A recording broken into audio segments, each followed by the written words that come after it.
Hello my friends, ধান খেতি চাওক কিমান সুন্দৰকৈ চবফালে বহুত দূৰলৈকে আছে। ইয়াতে চাওক পুৰা কাতি বিহুৰ পৰা আৰু ধুনীয়া হ'ব। ধানখিনি এতিয়া ওলাই আছে।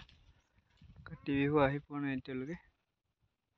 কাতি বিহু দেৱালী পাৰ হোৱাৰ পিছত আৰু ধুনীয়াকৈ সুন্দৰ কৰি ওলাই যাব, পকিব পুৰা ধানবিলাক।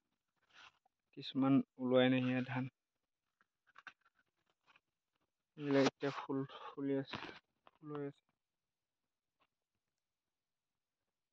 গোটেইখিনি ওলোৱা নাই ধানবিলাক, বাকীবোৰ ওলাব বাকী আছে। আৰু এইফালে চাব পাৰা কিমান দূৰলৈকে আছে, পুৰা খেতি পথাৰ সুন্দৰ লাগে জেগাবিলাক, ধান পথাৰ আহিলেগে।